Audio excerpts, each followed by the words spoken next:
He didn't yell at first. That's what made it worse. My father didn't need to raise his voice to make the room shrink. He just looked at me from across the den, hand resting on the old leather belt coiled neatly on the coffee table like it belonged there. My mother stood with her arms crossed, tight-lipped, and righteous. Brandon, of course, lounged on the couch, one sock half off his phone glowing in his hand, as if this wasn't even about him. "You've been neglecting your responsibilities, Rachel," my mother said like a school principal addressing a failing student. I stood still. My back was against the wall, both literally and metaphorically. I hadn't folded Brandon's laundry. I hadn't cleaned the upstairs bathroom that only he used. I hadn't packed his lunch this morning, even though he's 17, drives his own car, and knows where the damn bread is. "I'm not doing his chores anymore," I said flat. No emotion, just fact. Brandon looked up at that, smirked. He loved this part. Dad's brow twitched. "You're saying no." "I'm saying I'm not your maid." Mom inhaled sharply. "You are his sister," she hissed. "And you're a girl. You serve." That word echoed serve. Not help, not support, serve. Like I was born with an apron stitched into my DNA. "You've forgotten your place," Dad muttered, already moving. I flinched, not visibly, but inside every muscle braced.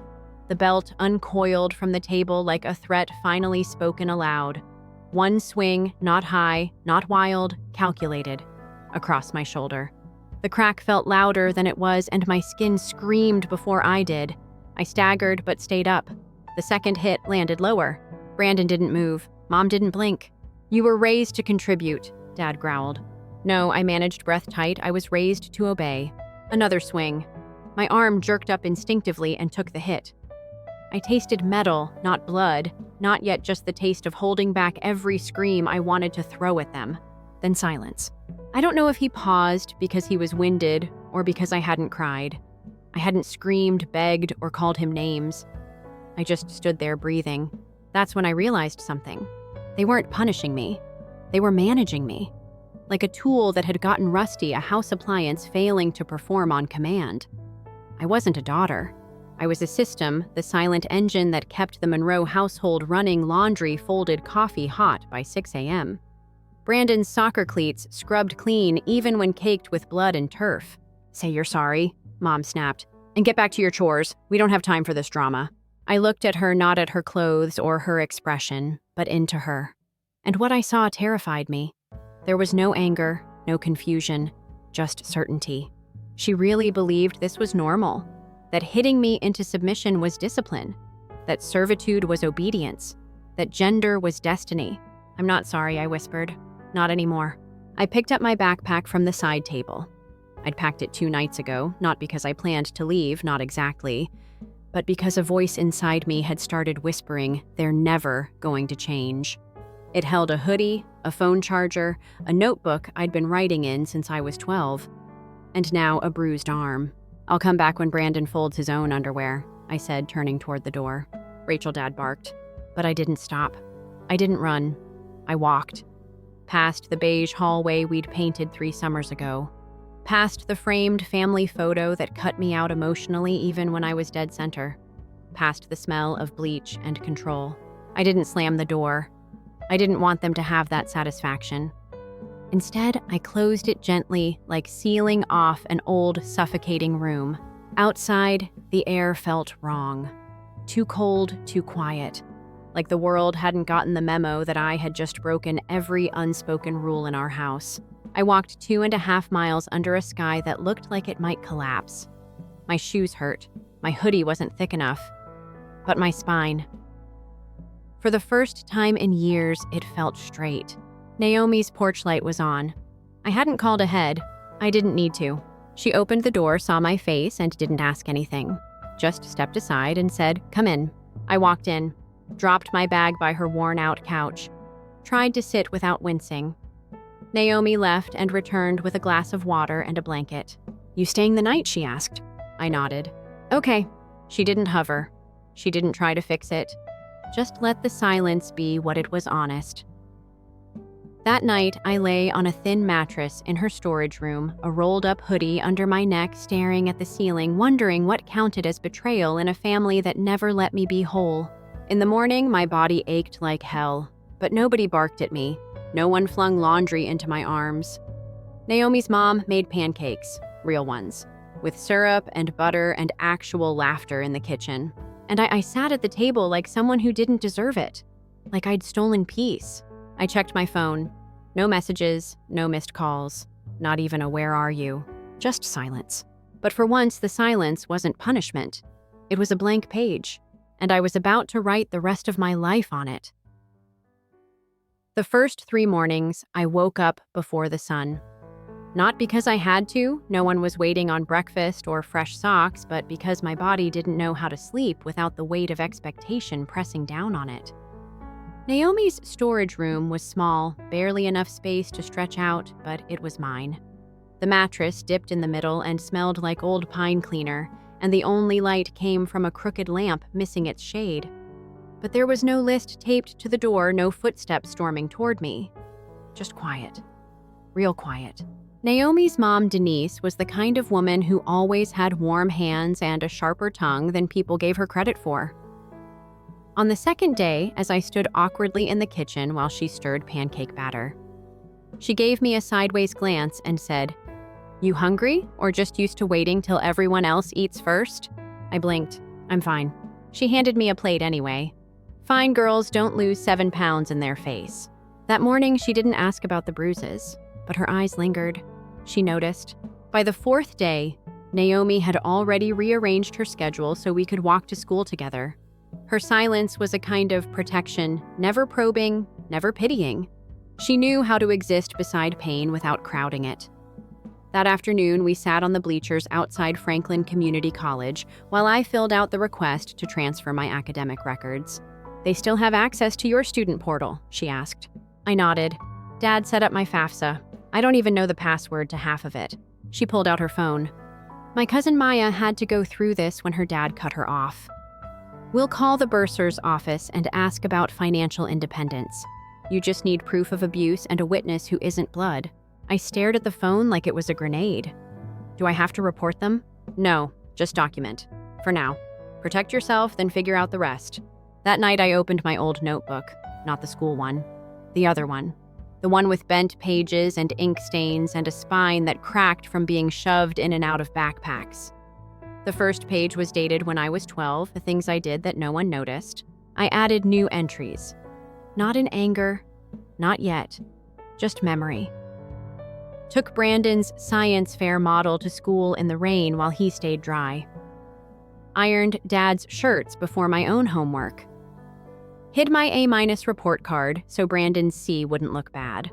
Learned how to set a coffee maker by age 10. Got blamed for the blender breaking when Brandon tried to make protein shakes. I wasn't listing chores. I was writing proof. A kind of invisible debt ledger. Not about money, about acknowledgement. And when you tally silence for long enough, it starts to scream. On the 6th night, I dreamed I was still in the house. Same hallways, same beige carpets, but the walls were growing smaller. Every time I turned, the rooms narrowed, forcing me down until I was crawling. Brandon stood at the end of the hallway, arms crossed. "You think they'll ever let you go?" he whispered. I woke up drenched in sweat, my arm aching where the belt had landed. The next morning, Naomi passed me a battered pamphlet. Legal aid, free consultations. Just go ask them how to lock your phone account under your name. You don't have to report anything, just learn. I went. The woman at the desk had kind eyes and called me Hun.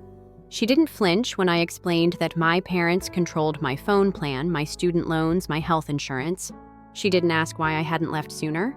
She just handed me forms, a list of steps, and a highlighter. Start here. Change your email passwords. File for FERPA privacy. Then call your bank. I walked out with a folder full of instructions and a feeling I didn't recognize authority. That night, Naomi's mom knocked on the storage room door. "You okay?" "I think so." "You feel safe?"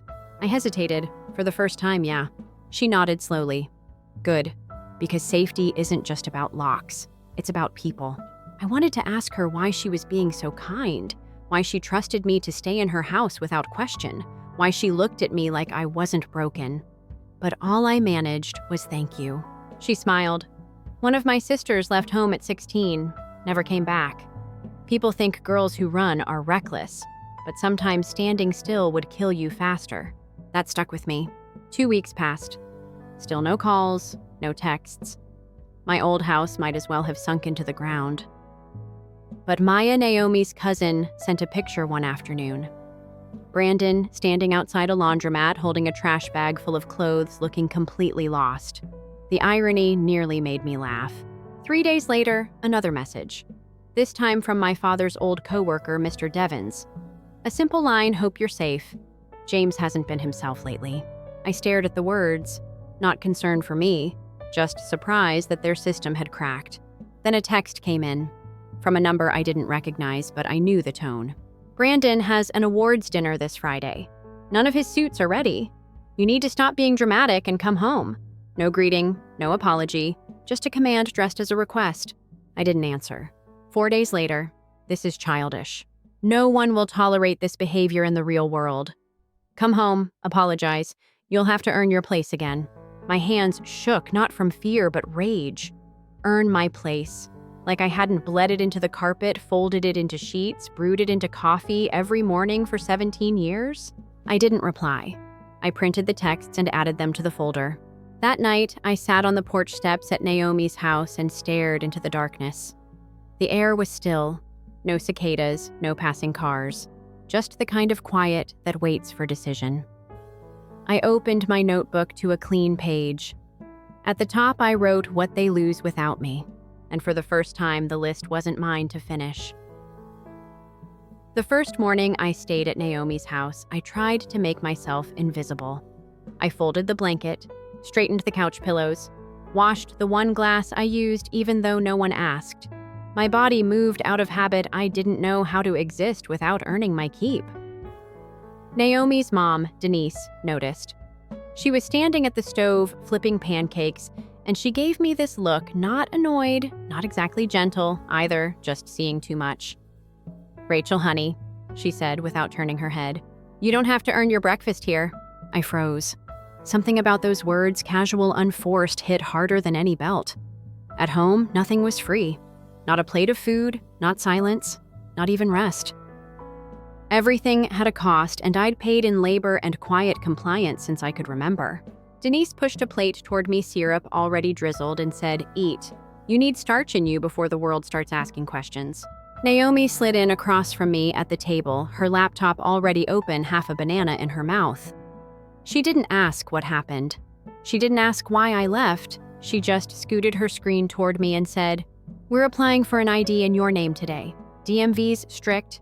You'll need mail, maybe a school doc. We can get around that." It was so fast. Practical, sharp, Mickey sharp, not emotional. I think that's what saved me. No pity, no stage whispers, just a plan. That afternoon, we walked to the community center near the library. Naomi had already booked time with a legal aid volunteer. The woman was maybe in her 50s, silver hair pulled into a perfect bun, glasses sliding down her nose. Her name was Teresa, and she didn't flinch when I told her I'd left home without warning. She didn't ask me to explain the bruises, she just handed me a clipboard. "We'll get you started on a few things," she said. "Fair PA waiver to protect your school records. Lock your health files. Transfer your bank card if they opened it under their name. You can breathe through this part." I hadn't realized I was holding my breath. Later that evening, Naomi pulled out a shoebox from under her bed and dumped out a collection of bus schedules, thrifted phone cases, random snack wrappers, and surprisingly 2 prepaid Visa cards. "We'll load these with your tutoring money," she said. "I haven't tutored anyone." She grinned. "Yeah, well, you're about to. I told my cousin you're a genius in chem." I laughed. It startled me. The sound was small, rusty, but real. By the end of that week, I had a new phone account, a private school email, and a tiny savings account no one else could access. Naomi's room became mission control. The storage space became mine. Not just a place to sleep, but a space that reflected back something strange and unfamiliar: safety. But safety didn't mean peace. Not yet. I started writing again. Not school essays or poetry, but a list. Not for revenge, just a record, a reminder. The title, "Things I Did Before They Said I Wasn't Enough." I cleaned Brandon's bathroom weekly. Made Dad's coffee every morning, even when I had finals. Took the blame for Mom's blender when Brandon cracked it with frozen fruit. Skipped my own birthday dinner to iron Brandon's shirts for a game. Got grounded for rolling my eyes when Brandon called me a servant. The list grew. Every entry was like a breath I hadn't realized I'd been holding. Every line felt like a boundary I was reclaiming. 3 weeks in, I still hadn't heard from them. Not a text, not a call, not even an email asking if I was alive. But then the first crack came. Naomi came home from class holding her phone like it was radioactive. "Maya saw your mom at Kroger," she said. "She was asking the clerk for help lifting a bag of rice. Said her back was out." But Maya said she just looked confused, like she didn't know how to move through the store anymore. I didn't say anything. I just opened my notebook to a new page, what they lose without me. The next week, a photo popped up from Maya Brandon outside a laundromat, slumped on a bench, a black trash bag of clothes at his feet. He looked dazed, like he couldn't figure out what detergent to buy. That same day, Naomi read me a text from another cousin who worked near the courthouse downtown. Rachel's dad came in late again. 3 days now, snapped at a client during intake. HR had to step in. I should have felt triumphant. I didn't, I just felt clear. They hadn't called because they thought I'd crawl back. They thought silence was power. They didn't realize silence could be a weapon. Then the message came. It was from an unknown number, but I knew the voice behind it instantly. "Brandon has an awards banquet this Friday. None of his suits are ready. You need to stop being ridiculous and come home. No apology, no question, just a demand." 4 days later, another. "This is childish. No one will tolerate your attitude in the real world. Come home, apologize. We'll let you earn your place again." "Earn my place." I whispered it like a curse, like a prayer I would never say again. That night, I didn't cry. I didn't scream. I went to the garage, found a cardboard box, and began collecting. The to-do lists they used to tape to the fridge. The old birthday cards signed, "Make us proud." The broken necklace from Mom with the note, "So you remember, we didn't have to keep you." And finally, the ledger. 52 pages, printed, bound, labeled on the cover, unpaid labor years 10 to 17. I sealed the box, wrote their address in black ink, no return label, no note, and I placed it by the door. I didn't mail it yet, but I would.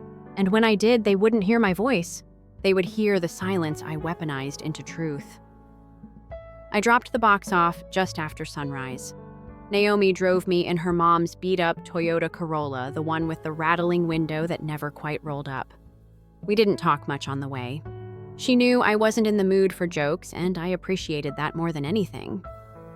When we reached the edge of my old neighborhood, I asked her to stop a block early. I walked the last stretch alone. The morning air was damp and cool.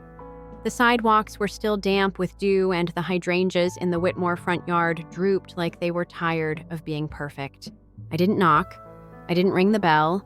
I just placed the box on the doorstep, centered like a package from some faceless sender. Then I turned around and walked away. I didn't look back, but I heard the faint creak of floorboards inside. Maybe someone saw. Maybe they didn't. That wasn't my problem anymore. By the time I got back to Naomi's, Denise was up making coffee. The smell filled the kitchen like something warm and permanent. "You look like someone who just pulled a tooth they've been scared to touch for years," she said without looking at me. "I dropped it off," I said. She nodded. "Then it's done." But it wasn't. Not really. Over the next week, the silence from my family felt different.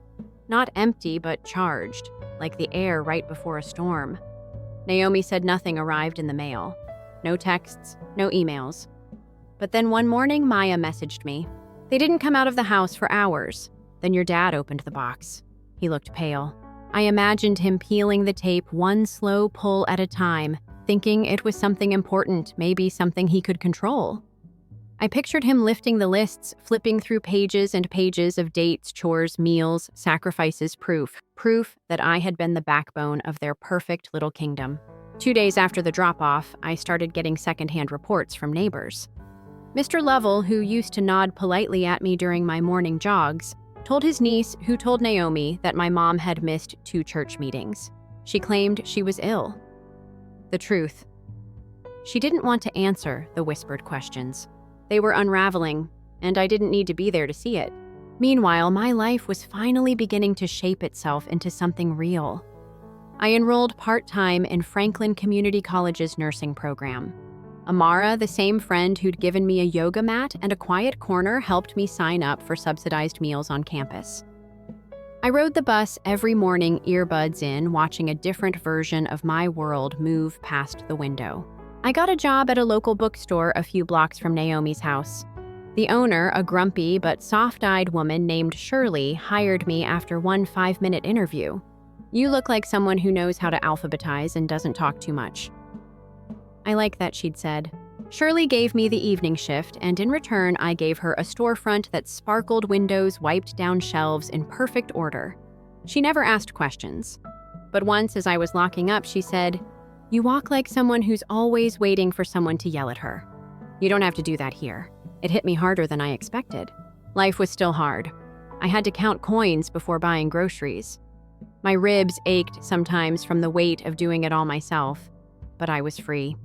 And freedom, even with all its bruises, was cleaner than servitude. One afternoon, I came home to find a padded envelope on Naomi's porch. No return address.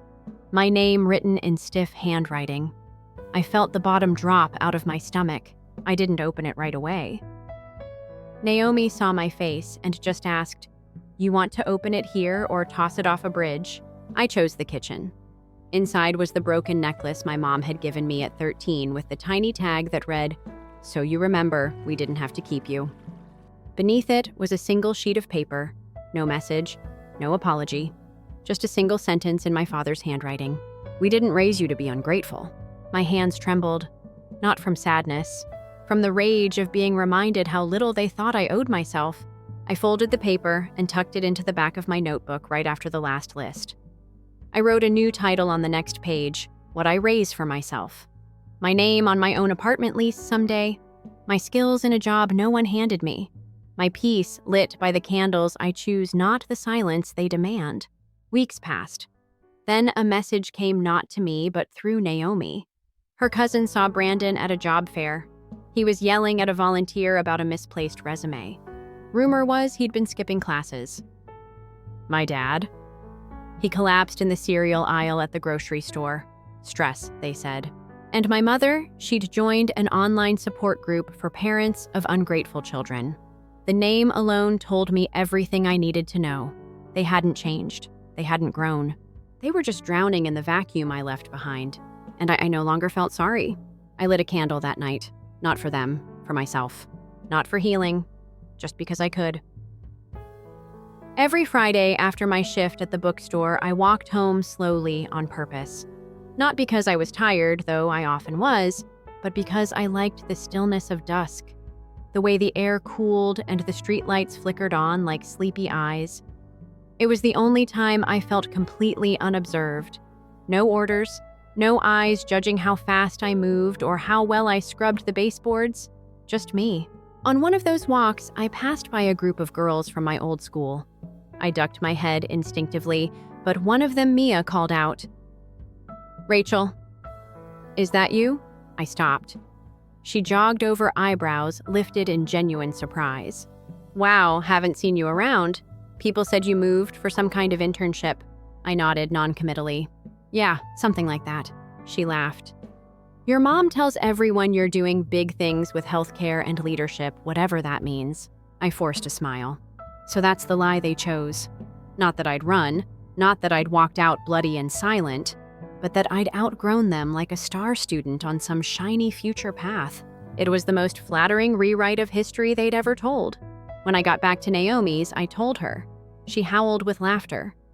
Healthcare and leadership. You should put that on your resume. I did, actually. That night, while updating my application for a hospital volunteer program, I wrote proven ability to take initiative, manage household systems, and maintain composure under extreme pressure. It wasn't a lie. Denise helped me practice for the interview. Eye contact, baby. Speak with your diaphragm, not your throat. They need to see you believe it. She was the closest thing I'd had to a parent in months. And even though she never said it, I think she knew she was helping rebuild something broken. The interview went well. I got the spot. Weekends, I'd help with patient intake at a local clinic. They gave me a lanyard with my name on it. Rachel Thomas. Not sweetheart, not help her first, not just the girl who folds sheets. Just me. One Sunday after my shift, I passed by the park where my dad used to take Brandon when we were younger. They'd toss footballs while I sat on the bench, usually holding snacks or extra water bottles. It was one of those crisp autumn days, the kind where every leaf looks like it's on fire, and I almost didn't recognize him. My father, sitting alone, on that same bench. No Brandon, no ball, just him and a paper coffee cup held with both hands like something fragile. My chest tightened. I didn't go to him. I didn't say a word. But I watched just long enough to see how still he was. How small. Like something inside him had been emptied out. Naomi asked later if I regretted not approaching him. I told her no. I didn't want apologies. I didn't want explanations. I wanted proof. Proof that the house didn't run without me. That the silence I left behind echoed in ways they couldn't predict or contain. A few days later, I got a message through an old teacher, Mrs. Corwin, from 11th grade Lit. She emailed me directly. "Rachel, I hope you're well. Your mother came by the school yesterday asking for your transcripts. Said you were transferring to a private program." She looked different, frazzled, unsure. "I didn't release anything per your FERPA paperwork, but I thought you should know. She's looking." I stared at the screen for a long time. It wasn't love. It wasn't regret. It was damage control. Still something in me stirred. Not compassion, not hope, just a flicker of heat. I thought about sending her a message back. Something sharp, something final. But instead, I printed out the email and taped it to the inside of my notebook. A new page, titled, "When They Start Noticing Absence." Brandon was next. He posted something on social media, an angry rant about being left with all the work and how family just walks away. The comments were telling. Some of his friends asked if he meant me. One even joked, "Bet you miss the maid now, huh?" He deleted the post within hours, but I'd seen it. They were cracking, one small fracture at a time. I went to the bus stop early the next morning. Not because I had class, but because I wanted to ride. Just to feel the movement, the wheels turning under my feet, reminding me that life didn't wait for permission. On the way home, I passed by my old street. Not on purpose. The bus route just curved that way. My body tensed. I almost pulled the cord to get off, but then I saw it. A for sale sign, planted in the middle of the front yard. My old house, white siding, navy shutters, porch light, still crooked, was on the market. Something in me went ice cold. They were selling the house. I didn't know what that meant yet. But I knew it wasn't just about money. It was about unraveling. The for sale sign sat crooked in the yard like it hadn't been planted with care, just shoved in the ground out of desperation. I stared at it through the bus window, fingers tightening around the strap of my bag. The house hadn't changed. Same cracked driveway, same sagging porch swing, but something was different. It looked hollow, like someone had sucked the breath out of it. For a second, I imagined walking up the steps, pressing my hand to the front door like I used to when I was a kid and forgot my key. But I didn't get off the bus. I couldn't. When I told Naomi that night, she raised an eyebrow. "Think it's financial. Or maybe they can't stand living inside their own silence," I said. She whistled. "Either way, they're packing up the throne room." The next week passed in fragments. Work, class, quiet dinners at Naomi's. And then Maya texted again. "Brandon's been skipping school. He got into it with Coach Simmons, some blow up about not being supported. He stormed off the field. I couldn't help it. I laughed, loud, harsh. The image of Brandon, always so smug, unraveling because he finally had to face responsibility without a built-in scapegoat, was almost poetic. But what hit harder was what Maya sent next. They're selling because they can't keep up. Mortgage payments fell behind. Utilities got cut last week. The fridge broke and they didn't even notice for 2 days. That last detail stuck with me. The fridge. I used to clean it every Thursday night, wipe down every shelf, rotate leftovers, restock condiments. That kitchen ran because I made it run. I opened my notebook that night and started a new list, what broke after I left. A fridge, Brandon's schedule, Dad's temper, Mom's stories. It felt cold, maybe even cruel, but it was the truth. They didn't lose a daughter. They lost their infrastructure. At the hospital, I kept my head down and worked hard. I changed sheets, updated charts, ran errands. I wasn't a nurse yet, but I watched them closely, the way they moved, the way they spoke, the way they comforted without pity. One afternoon, an older patient named Mr. Ruiz waved me over. His voice was raspy from the oxygen, but his eyes were sharp. "You," he said. "You walk like someone who's had to stay quiet for too long." I froze. He chuckled. "My granddaughter used to walk that way too, until she left home. Don't let them drag you back, mija. If silence was a cage, don't treat it like a blanket." His words sat with me for days. Then came the envelope. Naomi found it in the mailbox, no stamp, hand-delivered. She handed it to me at dinner like it was radioactive. "You don't have to open it," she said. I did anyway. Inside was a single sheet. My mother's handwriting. Still neat, still emotionless. "Your father's been admitted to the hospital. His blood pressure's unstable. The doctors are asking about his medical history, and we don't have all the details. I'm not asking for help. Just thought you should know. No apology, no warmth, just information like a bank notice." I folded it once and slid it under my plate. I didn't react. Not yet. But later that night, I sat in the dark, the kitchen light humming behind me, and asked myself the question I'd avoided for months. Do I go? I didn't owe them anything. They had made that clear over and over, but I wasn't doing it for them. I was doing it for closure. The next morning, I borrowed Naomi's car. I didn't tell her where I was going, but she knew. "Take this," she said, handing me a protein bar and a travel mug of coffee. "Don't go in hungry. That's how they get you." When I reached the hospital, my stomach turned. The fluorescent lights, the antiseptic smell, the sound of quiet sobs and squeaky shoes, it all hit me at once. I asked for Alan Thomas. The nurse didn't even blink. "Room 407. I stood outside the door for a long time. Then I pushed it open. He was smaller than I remembered, or maybe the hospital bed made him look that way. Tubes ran across his arms. Machines beeped gently beside him. He didn't see me at first. Then his eyes opened, and he saw me. His lips parted like he was about to speak, but nothing came out, and I just stood there. No rage, no tears, just a long, heavy silence between us. His eyes locked with mine, not with the stern authority I remembered, but with something closer to uncertainty, almost like he wasn't sure if I was real. The man in the hospital bed didn't resemble the one who once cracked his belt across my back. This man looked hollowed out, like time had been digging tunnels through him, and now the walls were caving in. I stepped further in slowly. He didn't speak. I didn't offer a greeting. I pulled the chair beside his bed, sat down, and folded my hands in my lap. Silence stretched, not sharp like before, but dull, like old bruises. Finally, he said, "They told me you came." I said nothing. He licked his lips, dry and pale. "I didn't think you would." His voice was scratchy. I could hear the regret in it, but regret is not apology.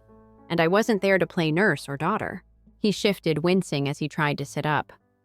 "I guess you heard about the house." "Yeah," I said. The for sale sign made it clear. He exhaled. "Your mother's not handling things well. Brandon's struggling." I raised an eyebrow. Struggling or finally doing things for himself? He closed his eyes. For a moment, I thought he'd drifted off, but then he said, "You were always capable." That word hit wrong, like a label on a box, efficient but not human. "You mean obedient?" I said. He opened his eyes, sharper now. "No, I mean, you held it together. We didn't see it until it all fell apart." I leaned forward. "No, you saw it. You just didn't care. As long as things looked polished, as long as dinner was on time and shirts were ironed, you didn't ask who was behind it. You didn't ask who bled." His face flinched, maybe from the truth, maybe from the pain meds wearing off. "You taught me discipline," I continued. "You trained me to endure, to organize, to anticipate needs before they were spoken. You just didn't realize I'd use those skills to walk away from you." He didn't argue, just stared at the ceiling. "I came here because I needed to see if there was anything left of you, anything worth forgiving." He looked at me then, and for the first time I didn't see power. I saw a man afraid of his own irrelevance. "I can't ask for forgiveness," he whispered. "Good," I said, "because I'm not here to give it." I stood. That was all I needed. Closure doesn't always come in grand gestures. Sometimes it's a quiet exit from a room that once controlled your life. I left the hospital and didn't look back. Later that week, Naomi's cousin Maya called. "Hey, random question. Did you ever give your family anything after you left, like a letter or something? I paused. Why? Because your mom was seen outside the house yesterday morning, holding a box. She just stood there. For like 20 minutes. Didn't go anywhere. Just stood. My chest tightened. I knew what she was holding. A few weeks back, I'd packed up some old things, copies of chore lists they'd made, notes they'd written with half-hearted praise, birthday cards with passive digs. And most importantly, a bound copy of my ledger. The list. Every task, every sacrifice, every injustice documented from age 10 to 17. On the cover, I wrote unpaid labor 7 years. I'd dropped it off before going to the hospital. No note, no return address. Just truth. Did she take it with her? I asked. Nope, Maya said. She left it on the porch. Still there. Rain soaked half of it. But she didn't pick it up. I nodded slowly. She read it. She just doesn't want to hold it. Naomi, listening nearby, said, "They don't get to dump their shame at your feet. You already carried it once." That night, I lit a candle. Not for them, for me. I sat by the window in silence, notebook in my lap. I flipped to the last page of the ledger. Started a new one.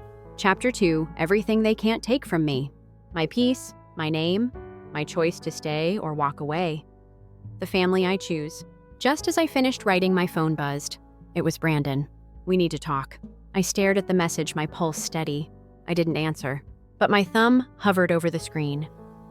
I stared at Brandon's text for a long time. "We need to talk." Just 4 words, but they scraped at old wounds like fingernails on raw skin. Part of me wanted to delete it.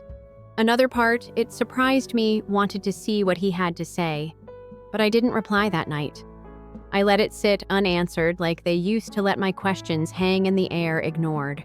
The next day, I got off work late from the bookstore.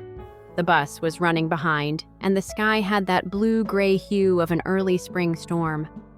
I kept thinking about that message. What did he want? An apology, closure. Another demand phrased like a request. When I finally responded, I kept it simple. "What do you need?" His reply came fast. "Can we meet, just you and me, please?" We picked a coffee shop halfway between our neighborhood's neutral ground. I arrived 10 minutes early. Not because I was eager, but because I didn't want him to think I was late for him. I sat by the window. The place smelled like cinnamon and espresso. I traced my finger along the chipped rim of the mug as I waited. He walked in wearing a hoodie and jeans, his posture smaller than I remembered. This wasn't the boy who used to lounge across the couch like royalty.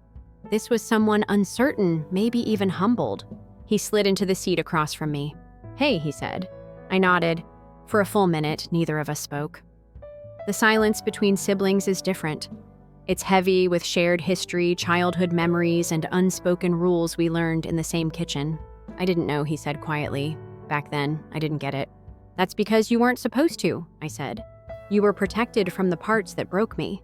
He looked down.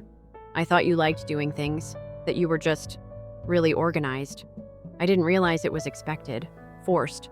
"It wasn't about the chores, Brandon. It was about being erased. I wasn't a sister. I was staff." He flinched. "I remember one night you stayed up late ironing my band uniform. I didn't even say thank you. I just wore it and left. I didn't even think twice." "That was the night I had a chemistry exam the next morning," I said. "I got a C because I was too tired to finish the review packet." "I'm sorry," he said. And for once it didn't sound like a reflex. I didn't know how bad it was for you." "You didn't ask," I said softer than I meant to. He nodded slowly. "I know. That's why I wanted to meet. Because I'm trying to do better. I moved out. I'm working part-time at a mechanics shop taking GED classes. I do my own laundry now. Burned half my clothes at first." I almost smiled. Almost. "That's good," I said. "But I'm not here to be proud of you. That's not my job anymore." He leaned forward. "I don't expect that. I just wanted you to know that I see it now, what you carried. I don't want to be like them." We sat in that truth for a moment. He reached into his backpack and pulled out a small envelope. "I found this in the attic. It's yours." I opened it. Inside was a photo, me at age 11, standing in front of the old house holding a tray of lemonade. My smile was polite, tight, performative. On the back, in my mom's handwriting, "Hannah always so helpful." I stared at it for a long second. "That's not my name," I said. He blinked. What? I go by Ray now, short for Rachel, just Ray. He nodded. Ray. For the first time, he said it with no edge, no sarcasm, just a new word he had to learn. We parted without promises. No hugs, no grand reconciliation. Just two people starting from zero. That night, back at my studio, I pinned the photo to my bulletin board not as a memory, but as a marker. Proof of where I came from, not where I was going. Later that week, Naomi and I were cleaning out the garage behind her house. We were laughing over an old karaoke machine when her mom poked her head in. Ray, she said, you got a letter. I wiped dust off my hands and took the envelope. No return address. The handwriting was shaky. My heart slowed when I recognized it. It was my mother's. I opened it on the porch, sunlight hitting the page just right. Inside was a single sentence. I saw what you wrote. I'm not ready to talk, but I'm listening. No apology, no acknowledgement, just a crack in the wall. I folded it, slipped it into my notebook, and closed it. Closure isn't always a slam. Sometimes it's a hinge creaking open, barely audible, but there. And maybe that's all I needed. Until I got the call. Ray, Naomi said, her voice trembling. You're not gonna believe this. Story 2. A voicemail was left by my mother. You're gone. Don't return. We are proceeding without you. I responded to the text. Noted. The following morning, I removed my name from the real estate transaction I had financed, flagged their joint bank account, and revoked my permission from the family trust. Their lawyer left a message that said, we have a serious problem, and there were 79 missed calls. With a loud laugh, I answered. I was prepared to throw them out of my life right then and there, without hesitation. I have no regrets. How they responded to it. It was almost impossible for me to control myself because they were so casual and aloof. They seemed to have been waiting for the ideal reason to fire me. They didn't even attempt to pretend to be sympathetic now that they had it. The voicemail arrived while I was at work. My mom's voice was flat and only tens of seconds long. Not upset, not sentimental, just got done. You're gone. Don't return. Without you, we'll survive. To make sure I heard it correctly, I played it twice. My name was not mentioned by her. She didn't explain why. Only those words, as if they've been practiced. I didn't bother to return the call. That tone was familiar to me. When something was final, I knew it. I then responded with 2 of my own words. I understand. I went to work after that. I started by logging into the trust account. After all, I was the one who organized it. They had no idea how it operated. All they knew was that I told them it was for the future of the family. I took my consent away. Without my signature, that trust could not function. Everything they had planned, including future investments, tax shelters, and even the emergency access clause, was suddenly frozen. The joint account followed. It was intended to assist my parents in case of an emergency, similar to last year when my dad broke his wrist at work. However, I have recently observed grocery shopping, internet shopping, and even restaurant fees. I locked it using 2-factor authentication connected to my personal email and completely shut it down. The balance fell to 0. In any case, that was my money. I then withdrew from the real estate transaction. Just outside of Portland, we were in escrow on a modest 2-story home. My down payment, my name, and my credit. I consented to assist them in purchasing a retirement home provided that it remained in my name until they were able to make their share payment. My name was taken off the agreement after I called the agent. I didn't explain, but she was shocked. When someone leaves a 10-word voicemail, no one ever receives an explanation. It was finished by the time I got home. Everything had my name on it. I anticipated some backlash, perhaps a few irate texts. I was surprised to discover that I had 79 missed calls when I woke up. As soon as I turned on my phone, it began to buzz continuously. Dad called first, followed by Mom, then a series of unidentified numbers, and finally their lawyer's voicemail. We've got a big issue. Give me a call back, please. I didn't. I laughed as I stood in my kitchen. It wasn't sour. It wasn't coerced. Relief was felt. I didn't have to solve their problem for once. Mom began sending the texts at noon. "Dad, we didn't mean it that way. It was merely a miscommunication. Let's hear my sister out."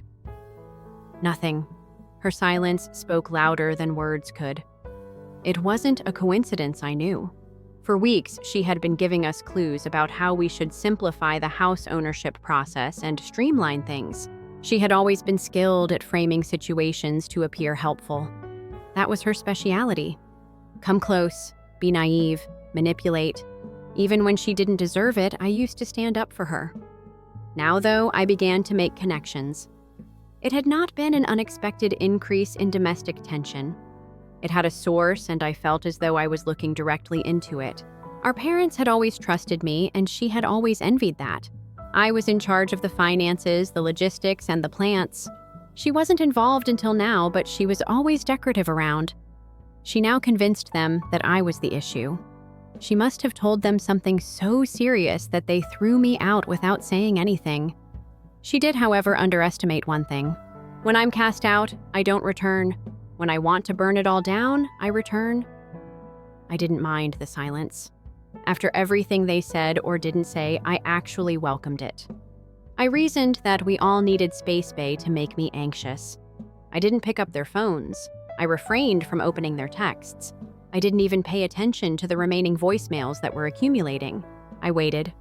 I wanted to see how long it would take for their communication front to start showing signs of desperation. 3 days passed. My phone rang that morning with a security alert from the building. At the front gate was my dad. He was there for no reason. Through the camera feed, I observed him. He made no attempt to call me. He simply shifted his weight, checked his phone, and then looked up as if I might be visible through a window. For nearly 10 minutes, he waited. He was not buzzed in by me. I discovered a folder note taped to my door later that evening. My mother gave it to me. There was no mistaking her handwriting. Like she was still in Catholic school, she was slanted and neat. Not much was said in the note. Many evasive excuses. "We didn't mean to hurt you," according to a few lines. Additionally, please avoid making decisions that you cannot reverse. After reading it once, I threw it in the garbage. No accountability, no explanation. Just more gentle words meant to entice me back. My sister hasn't responded yet. I was surprised that she contacted me. She was most likely busy rejoicing over what she perceived to be a victory. She was able to force me to leave the family dynamic, the house, and the trust. She had also done it in silence and without conflict. Her style was that.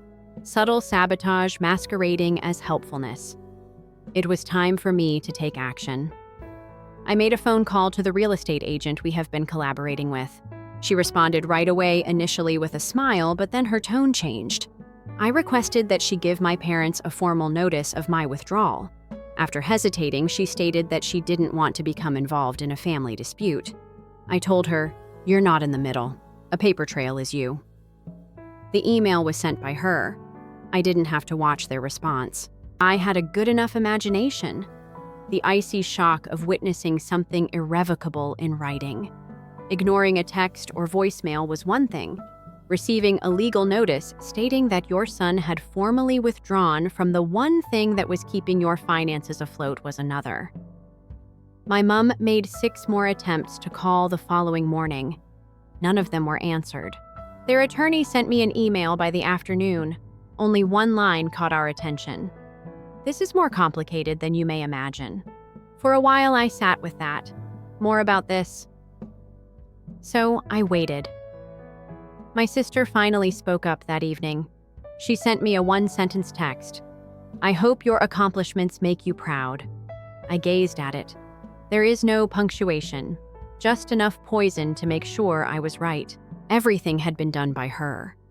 And now that she was not getting the results she had anticipated, her hold was beginning to slip. She believed that I would either explode with rage or come crawling back. She failed to realize that I had absolutely no plans to return, not until all the damage had been done. At a petrol station the following day, I ran into one of my dad's old pals. We hadn't communicated for more than a year.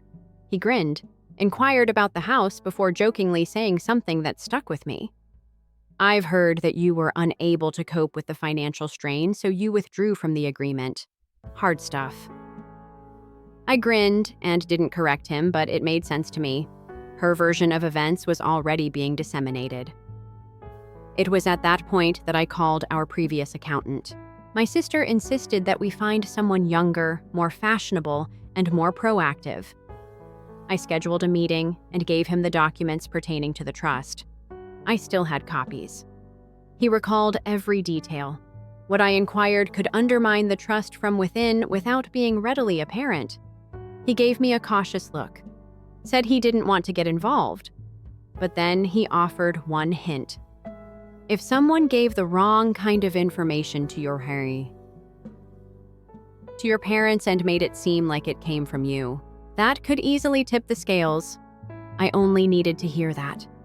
She had been playing puppet master, feeding them lies, inciting paranoia, and possibly fabricating some details, but now I had a direction. All to clear the path for me. However, she was unaware that she was no longer safe the moment she declared me an enemy. I didn't have to yell. I didn't require retribution. Not just yet. All I had to do was wait for the right opportunity to ruin her own tail in front of them. It didn't take me long to dig. The cracks appeared sooner than I thought they would. Initially, the new accountant called. Now their accountant. In his voicemail, he asked me to explain some inconsistencies between the bank activity and the trust documents. This was the first time I had ever spoken to him. Why should I make any clarifications? I didn't return his call. I sent the message to my former accountant instead. He gave me a call within an hour. It sounds like an attempt was made to change the trust. Without my signature, he said. I inquired. That's where the inconsistency lies. Although he was unable to verify who had started the changes, it was clear that someone had tried to enact them covertly. Someone who didn't realize that my legal authority was still there in spite of all the emotional chaos. Only because I became silent. As soon as he said, "a man," I knew who it was and that she had attempted to fill the role I had created. I simply didn't think she would act so irresponsibly. The following week, when I had lunch with a cousin, I hardly spoke to things improved. She abruptly messaged me to let me know that she had heard something strange and wanted to discuss it with me. She was unaware of the specifics. Simply put, my sister had been telling family members that I was severing ties with them because I was greedy, that I had always been domineering, and that I didn't want to share anything. I chuckled. The word controlling sounded dirty, so she used it. She was certain that people would accept it. The trick was that you don't make extreme accusations against people, just enough to change the story. However, people converse. They contrast narratives. And when she aired, things began to fall apart. She gave my cousin one version and my uncle another. Different motivations. Slightly different timelines. The same goal, me. I didn't say anything publicly. I didn't start a family group chat. War. I waited. Then came the moment I didn't expect but couldn't have planned better. An email from the real estate agent. She'd accidentally seen me on a reply to my sister. My sister had apparently contacted her trying to see if the property could still be salvaged without me on the contract, and casually implied I'd pulled out due to mental instability. That's when something in me snapped. Mental instability. That's how she was framing it. She was trying to discredit me. To the one person who could confirm how much I put into that house. The one person who knew I was the reason the deal was even possible. I replied directly to the agent, copied my lawyer, and attached proof of all payments I'd made toward the deal, including a forwarded email from months earlier showing that the whole thing was my idea to begin with. The agent replied within an hour, her tone stiff and professional now. She thanked me for the clarification and said she would not be engaging in any further non-transactional communication with my sister. I knew what would happen next, and I was right. That night, my phone rang. Mom again. I let it go to voicemail, then Dad. Then finally, my sister I picked up. She jumped right in, accused me of trying to destroy everything and playing the victim, just because she asked a few questions. I let her rant. Then I asked one thing. Why'd you lie about me to the real estate agent?" Quiet. Then she hung up. That was the first real crack, the one I could use. I didn't know yet what exactly she told her parents, but it had to be something personal, something believable, something that made them turn on me without a second thought. I just had to get them to say it out loud, and then I'd burn it down. It happened sooner than I thought. The following Sunday, my mom called again. I let it ring. Then I saw a text. "Please just give us 5 minutes. No accusations. Don't shout. 5 minutes." That was all I needed. I called back. They were on speaker. I could hear the tension before anyone spoke.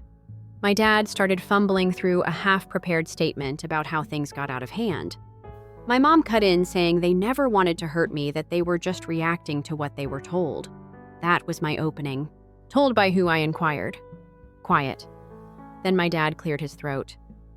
"Your sister said you were planning to take full control of everything, that you were trying to leave us with. Nothing that you said we were dragging you down." I couldn't even react. I was too stunned at how specific and stupid that lie was. I kept my voice calm. "When did I say that?" Your mom hesitated. She said you told her a few weeks ago in the car after that argument at dinner.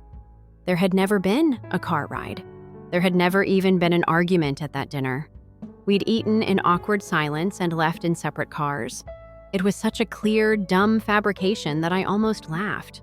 Instead, I asked, "Did it ever occur to you to ask me?" They didn't respond. She also told us you'd already met with a lawyer about cutting us out of the trust. My dad added that you wanted her to take over once we were pushed out. That's when I knew she hadn't just bent the truth. She'd reversed it. She took everything she was doing behind the scenes and pinned it on me. And they bought it because it was easier to believe their son turned greedy than admit their daughter was manipulating them for a bigger slice. I didn't shout. I didn't elaborate. I said, "Meet me tomorrow. All of you. No excuses. I'll bring the documents, you bring the lies." They agreed. The next evening, we sat at their dining room table. I had a folder with bank statements, email printouts, and the forwarded message from the real estate agent where my sister casually implied I was mentally unstable. She sat across from me, arms crossed, defiant, like this was still her stage. I started with the agent's email, then the payments I made, then the text she'd sent to relatives. Each time I laid something down, I didn't speak. I let the words do the work. My mom stared at the table. My dad kept glancing at her like she might save the moment.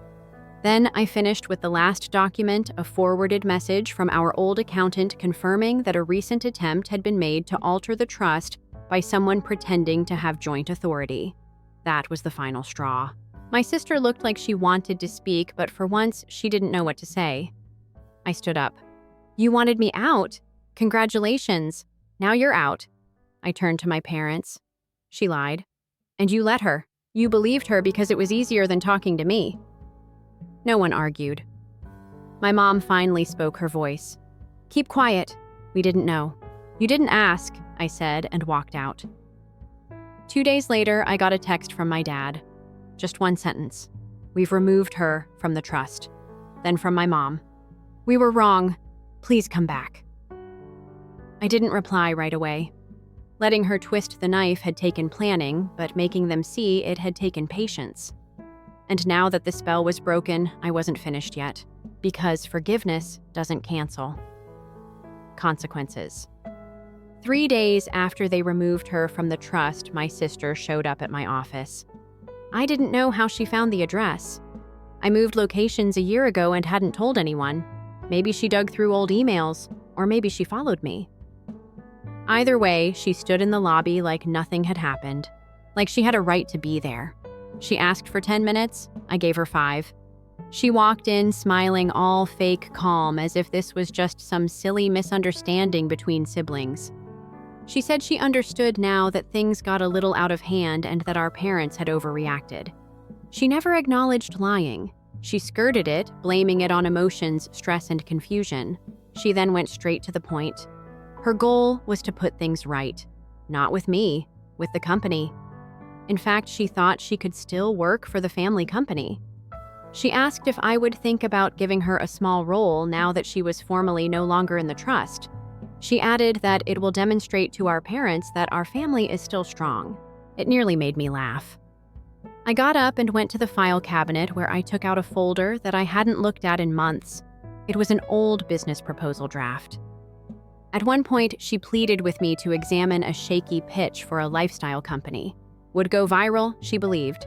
She had requested money. I had refused. Start your own, I said, passing the folder to her.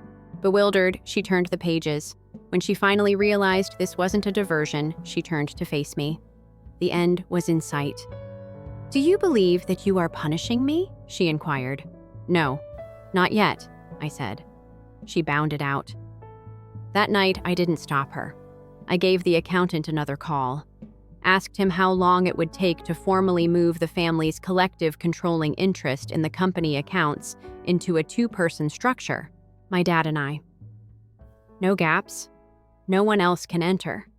By the end of the week, he said it could be completed.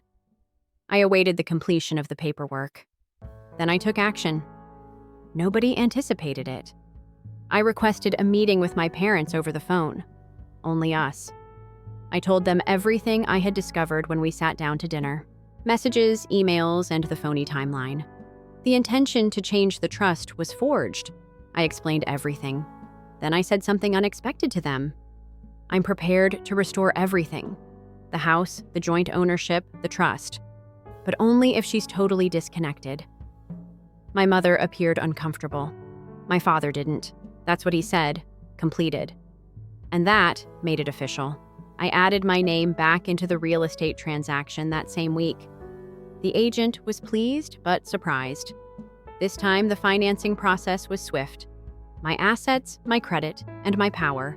I kept my sister in the dark. I let her look it up in the public property records instead. The following morning, she texted once. You took it from me. I didn't respond. Her best friend, whom I had known for years, messaged me later that afternoon. Only a single line. Her goal has been to obtain a loan. Nobody is going to co-sign. I grinned. She wanted to take the house from me. Mine once more. She attempted to take over the trust. Rebuilt without her. The company she attempted to enter. Sealed off for good. And there was nobody coming to her aid. Not now. 3 weeks of silence. She said nothing. After everything, following the deception, manipulation, and smear campaign, silence enveloped my sister. I thought there would be another move. Perhaps a legal threat or some other covert effort to distort the facts. However, nothing was present. Not a phony apology, either. There was nothing she could do. My parents and I were gradually restoring what was left in the interim. We began with minor tasks. On Sundays, coffee helps them organize their moving documents. Discussions of the past without recoiling from it. They ceased to defend her. They saw everything not because I asked them to. Now, obviously, without any excuses or filters. My mother pulled out the old folder containing the original real estate contract one evening. She asked if I would think about going back to the original plan, which called for my dad, her, and me to share ownership of the new house. I didn't immediately say yes. Rather, I created a new plan that gave them complete living rights and full ownership in my name, along with a written notarized agreement. No expiration date, no obligations, no rent. A legal provision would enable them to stay without fear of the property being contested in the event that something happened to me. My sister in particular could never touch it. Without hesitation, they agreed. Now it was more than a house. A reset was made. My name was back where it should have been when I entered the title office the following week and signed the updated paperwork. Once more, the house was ours, mine to protect theirs for habitation. She wasn't simply gone. Legally, she couldn't do anything. 2 days later, the trust was finalized. Now it was just my parents and me. The provisions were unchangeable. Any interference would result in a complete audit and automatic freeze. That was ensured by our accountant. The voicemail block number then appeared. Later, when I checked it, I let it go. She sounded worn out. Not as big as I thought. I'm sorry things turned out like this, she said. You've made your point. I just hope someday you can be mature enough to move on."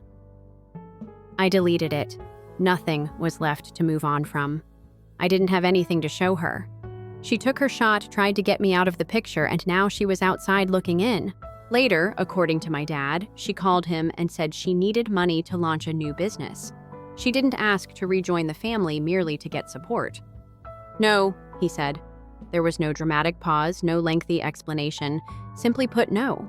That was the first time in my life I saw him draw a line without flinching. The day we moved into the new house was quiet. No celebration. Just me and my parents unloading boxes, figuring out who gets which room. My mom hung a photo of the three of us from 10 years ago, one of the few, where we looked like a real team. She said she was tired of pretending things hadn't changed. We were different now. Wiser, a little bruised, but whole again. A few days later, her old best friend sent me a message. Apparently my sister had been reaching out to anyone who would listen. People she hadn't spoken to in years, trying to paint herself as the victim. She said she'd been cut out of everything unfairly, that I'd manipulated our parents, that I'd stolen what was hers. Nobody was buying it. The friends sent a final message. "Whatever you did, she's completely alone now." I didn't respond. There was nothing left to say. This wasn't about revenge anymore. This was to confirm that the door that remained closed on her was the same one that she slammed behind me. She desired authority. Leverage was what she sought. Grinning as though she had earned it, she believed she could push me out and step in cleanly. However, she was no longer seated at the table. No name on any papers. No access. Not a tale. Anyone could believe. What about the three of us? We were at home. A brief update. We've been in the house for a month now. Finally, things have stabilized. I've established a routine with my parents. It's silent. Simple. We don't discuss the incident. We've moved past it, not because it's uncomfortable. I'm no longer waiting for the next betrayal because they trust me once more. She has stopped talking altogether. No calls. No texts. Someone told me that she is renting a modest space. She attempted to launch something on her own, but it failed. She destroyed all relationships. She owned the house, the business, and the trust. Everything is secured. Steady. Mine. I no longer feel angry. Just to be clear, she believed she would gain everything if she cut me off. She has nothing now, though, and it should be just that way.